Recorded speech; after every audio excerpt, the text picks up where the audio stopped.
तो जय सिया राम जी की। आज हम गणेश जी का एक और कहानी सुनने जा रहे हैं।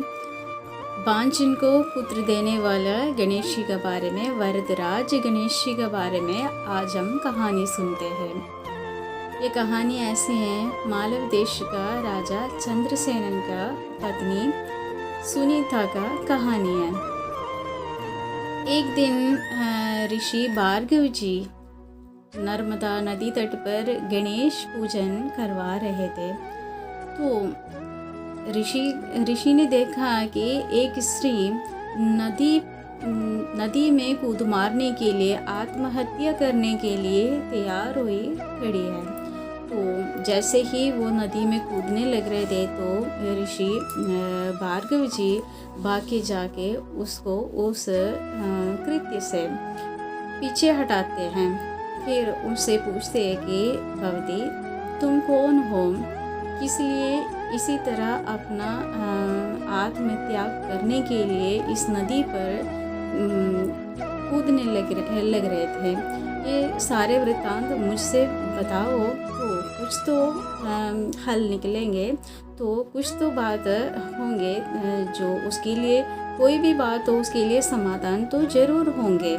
आप मुझे विस्तार से बताओ आपको क्या दुख है। तो वो स्त्री कहती है कि भगवान, मैं मालव देश के राजा चंद्रसेन की पत्नी सुनीता हूँ, रानी सुनीता हूँ, बड़ी रानी। तो फिर कहते हैं कि हाँ, मुझे अब तक कोई संतान नहीं हुआ। तो बिना संतान से ही मैं पहले ही दुखी थी। तो हमारे देश का जो आगे जो राज करने के लिए, युवराज बनाने के लिए हमारा कोई वारिस नहीं थे। तो राजा चंद्रसेन हमेशा ये कहते थे कि हमारा कोई संतान है ही नहीं, आगे राजपाट किसको सौंप देंगे, तो कौन करेंगे राजपाट, कौन देखेंगे। यही दुख हमेशा राजा को सताते थे। ये हमेशा यही मुझे सुनाते रहते थे।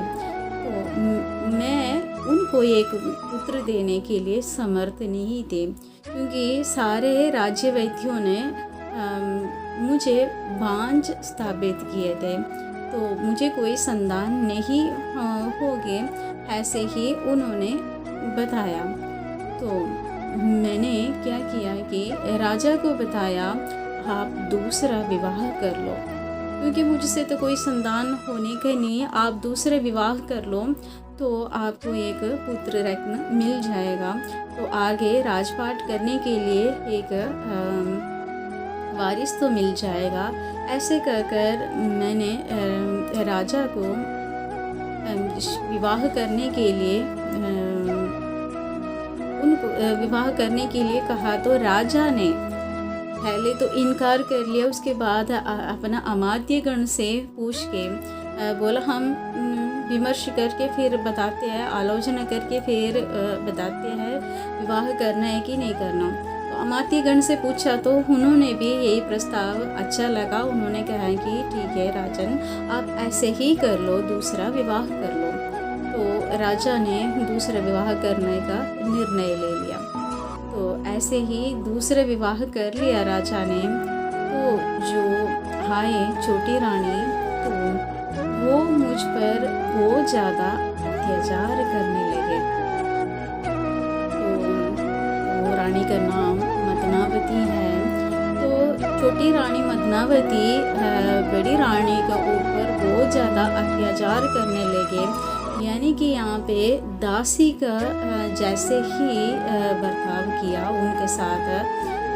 हमेशा उसको डांटना, कोई भी काम करो, अच्छा करो या बुरा करो, तो उनको डांटना, मारना, पीटना, ये सब कुछ वो छोटी रानी अपना बड़ी होने का यहाँ दिखाते हैं। तो यहाँ पे ये सारे काम तो सब कुछ छोटी रानी करने लगे।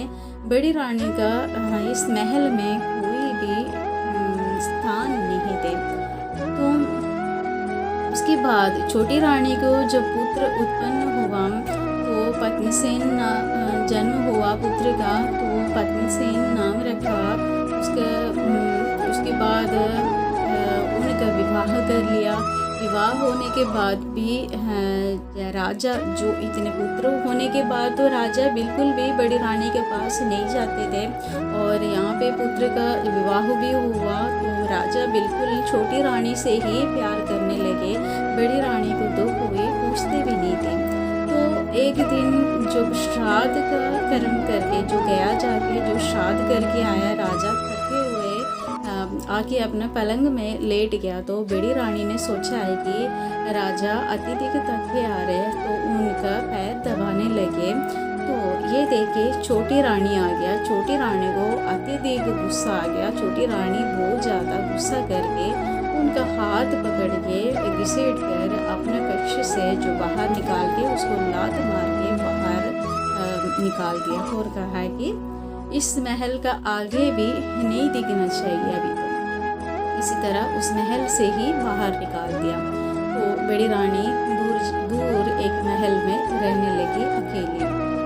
तो उसके बाद उसको ये दुख बार बार सताते रहे। पहले तो मेरे को संतान नहीं होते थे, अब छोटी रानी आ गया, वो भी मेरे को इसी तरह पीटने लगे। तो अत्यधिक दुख हो के उन्होंने सोचा कि अब मेरा जीवित रहने का भी क्या फ़ायदा है, इसीलिए मैं अपना प्राण त्यागने के लिए इस नदी तट पर आ गई। तो आप मुझे बचा लिया, लेकिन अब मैं इस प्राण के साथ क्या करेंगे? मेरा कोई है नहीं, राजा भी मेरे को कोई सम्मान नहीं देते हैं, छोटी रानी भी मेरे को मारते पीटते, दासी का काम करते हैं। मैं वहाँ पे महल में एक दासी किस तरह रहते हैं ऐसे ही मैं रहती हूँ, फिर भी मेरे कोई मान सम्मान कुछ भी नहीं है, तो मेरा जीवित रहने का क्या मतलब है? तो ऋषि भार्गव जी कहते हैं कि महारानी आप गणेश पूजन कर लीजिए, तो गणेश जी के पूजन से आपको खोया हुआ सारे सम्मान वापस मिल जाएंगे। तो रानी पूछते हैं कि मेरा सम्मान और मैं बांझ हूँ, इसीलिए मेरे को कोई सम्मान तो कोई भी देने का है ही नहीं। तो ऋषि कहते हैं कि आपको खोया हुआ सारे सम्मान वापस मिल जाएगा, एक बार विश्वास करके गणेश पूजन तो कर लो। तो रानी वहाँ पे गणेश पूजन करने का संकल्प लेके अपना महल वापस आ जाते हैं। उनका कुलगुरु है ऋषि भारद्वाज, तो उनसे संकल्प करवाया और गणेश पूजन करने का सारा तैयारी किया। उसके बाद रानी ने क्या किया कि राजा को भी निमंत्रण भेज दिया।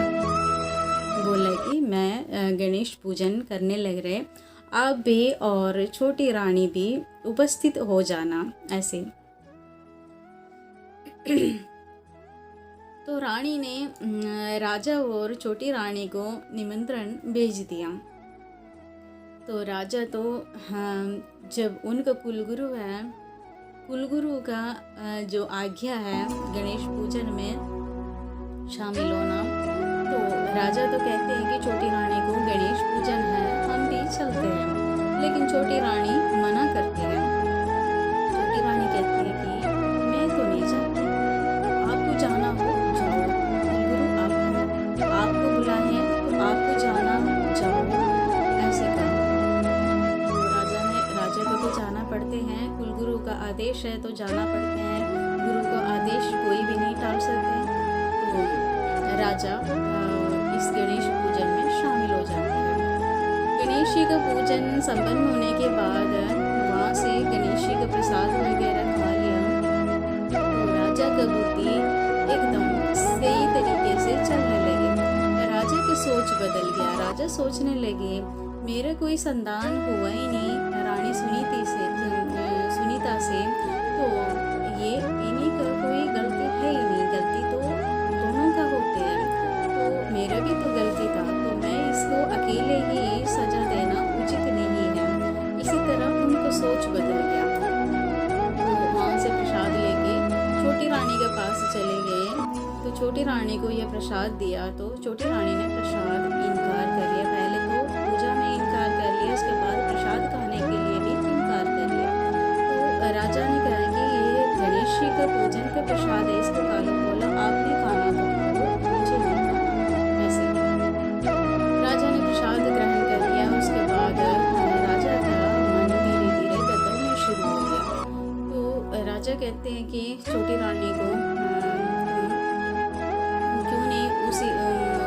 उसके साथ तुम दोनों इकट्ठे नहीं क्यों नहीं रहते। तो छोटी रानी को गुस्सा आ जाता है। छोटी रानी कहती है आपने जाना हो तो जाओ, आप रहना तो रह लो वहाँ पे, मेरे को कोई ज़रूरत नहीं है उससे बात करने का। वैसे भी मैं उसको दासी तक नहीं समझते हैं। इस तरह बहुत ज़्यादा अत्यधिक एक दिन राजा के साथ गुस्सा करते हैं। तो राजा में भी गुस्सा आ गया। राजा सोचते हैं कि मैं एक राजा हूँ, फिर भी ये मुझे इस तरह सुनाते हैं। तो राजा वहाँ से निकल के बड़ी रानी का महल में चले जाते हैं।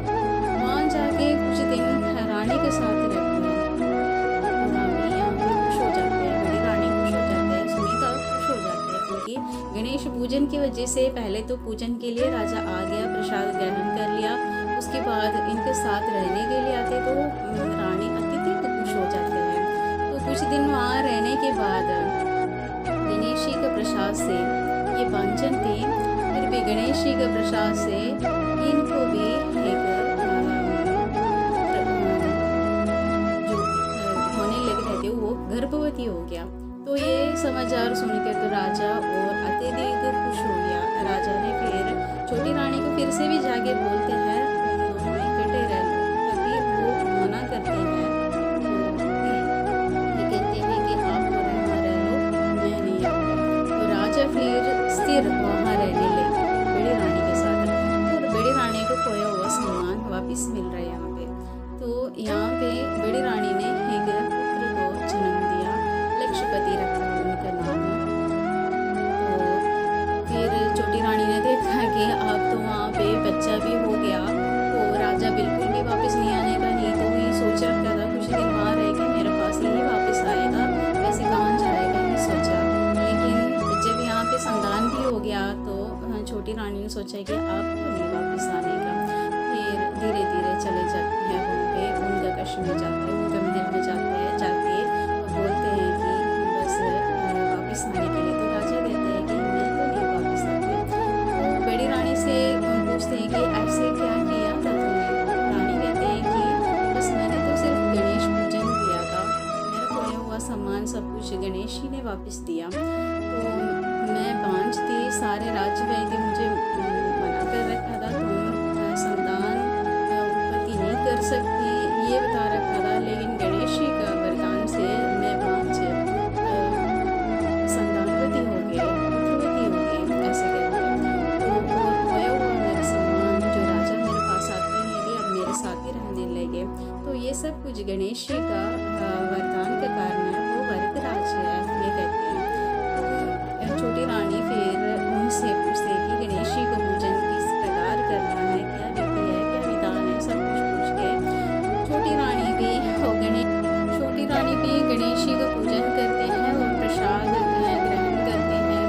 तो उसके बाद गणेश जी का अनुग्रह से राजा चंद्रसेन ये दोनों रानियों को, बड़ी रानी सुनीता और छोटी रानी मदनावती को भी अपने पास रखते हैं और खुशी खुशी से रहते हैं। उनके बीच में जो भी मनता पहले थे वो सब कुछ गणेश जी दूर करते हैं। गणेश जी का वरदान से सब कुछ दूर हो गया, उनका मन में जो मैल थे वो सब कुछ दूर हो गया। और सबसे प्रधान तो यहाँ पे बांझन की बात की, बांझन थे सुनीता। सारे राज्यवैद्यों ने जो उसको संतान ना होने का ही बताया था, लेकिन गणेश पूजन से यहाँ पे क्या क्या हुआ, एक तो एक परिवार इकट्ठे हो गया, पूरा परिवार इकट्ठे हो गए, एक साथ रहने लगे। दूसरे जो सबसे प्रधान तो जो बांझ थे, जो बांझन थे वो उन्हीं को, जो सुनीता उन्हीं को एक पुत्र रख दिया, लक्ष्यपति नाम रख दिया। तो सर्वश्रेष्ठ संतानों में सर्वश्रेष्ठ जो उसको बनाया गणेश जी ने, और राजपाट सब कुछ उसी को दिलाया बाद में। और यहाँ पे जो राजा के दिमाग में जो चल रहे थे रानी के प्रति जो नीरस थे वो भी दूर कर दिया और अच्छा बुद्धि दे दिया, परिवार में एकता हो गया। ये सब कुछ गणेश पूजन के तौर पर यहाँ पे हो गया।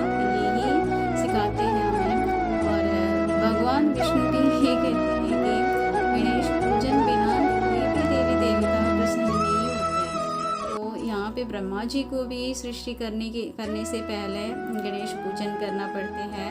और विष्णु भगवान का भी जो मधुकेटव के साथ युद्ध हुआ था तभी गणेश जी का सहायता लेना पड़ा था यहाँ पे।